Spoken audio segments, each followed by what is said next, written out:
Hello, hello mga kainday! Magluluto tayo ngayon ng ating ulam. Magluluto ako ng yung adobong kangkong with oyster sauce. Ayan, meron akong tokwa dito, kangkong. Tapos isasahugan ko ng manok. Ayan, naka-ready na yung aking ingredients na sibuyas, bawang, paminta, magic sarap. Itong ating oyster sauce, meron ako ditong sugar, tsaka mantika. Ayan, umpisa na natin ang pagpiprito ng ating tokwa. Ayan, nagpainit na ako ng kawali ito dyan.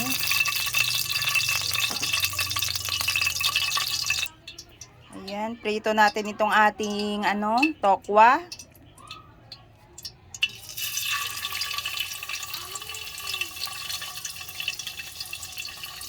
Hiniwa-hiwa ko na siya para mabilis na lang siyang lutuin.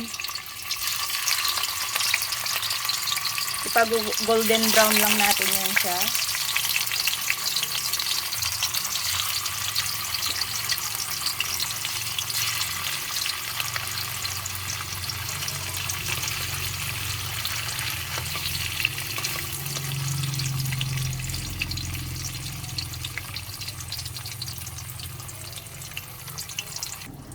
So, ayan sa atin sa amin sa Bisaya, ang tawag sa adobong kangkong apan-apan. Ayan, sasahugan lang natin siya ng ating tokwa tsaka ng manok. So, ayan, balik rin na natin yung ating tokwa.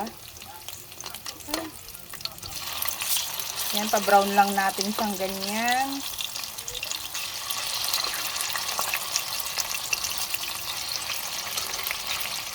Iprito lang muna natin lahat yung ating tokwa bago tayo magsimulang mag-gisa.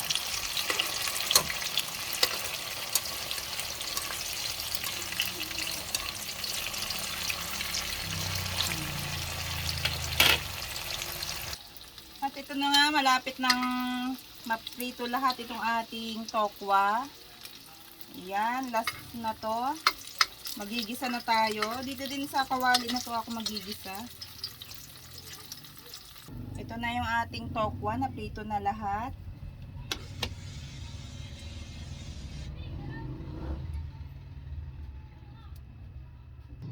Ayan, magisa na tayo ng ating bawang. Dito rin sa kawali na pinagprituhan ko ng ating tokwa.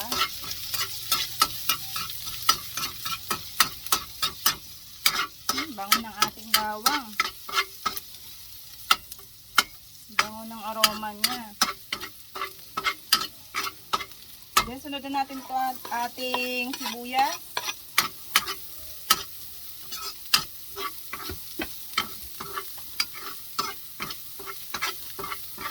At igisa na rin natin itong ating manok. Hinaluan ko na lang ng manok kasi yung ating mga anak mahirap pakainin ng gulay. Kaya kailangan merong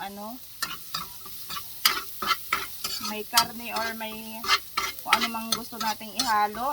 Para mapakain lang natin sila ng medyo masustansya. Igisa lang natin itong ating chicken. Lalagay ako ng paminta. Ang ating magic sarap. Lalagyan ko din siya ng konting toyo.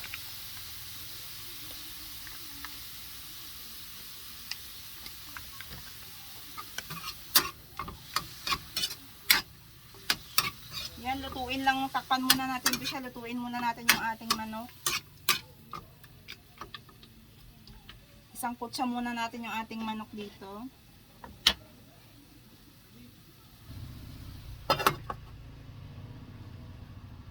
So ayan, nasangkot siya na natin itong ating manok. Ilagay na natin itong ating kangkong.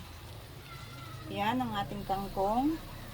Unahin ko itong ating tangkay para mauna siyang maluto. Kasi sayang naman din.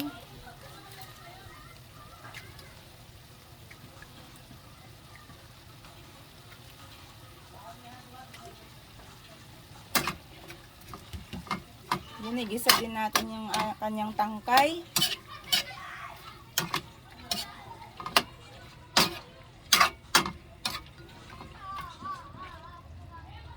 And then, ilagay na rin natin itong kanyang dahon.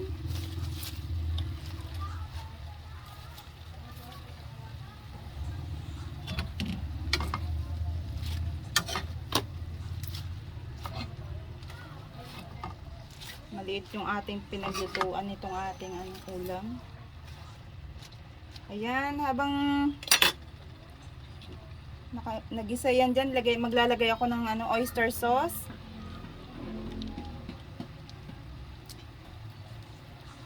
And then, itong ating sugar para mabalance yung lasa. Konti lang. Maglalagay ako ng konting asin. Mag-additional ako ng konting toyo. At maglalagay ako ng konting tubig.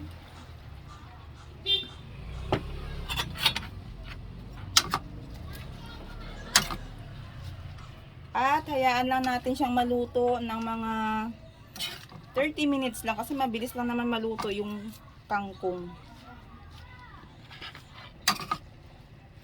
Mamaya pala magpiprito din ako ng talong para mayroon tayong pangdagdag dito sa ating ulam. Ayan, takpan muna natin yan siya para maluto yung ating gulay.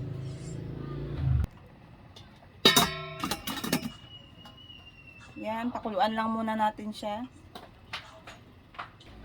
At tingnan na natin itong ating niluto. Ayan, ano na siya.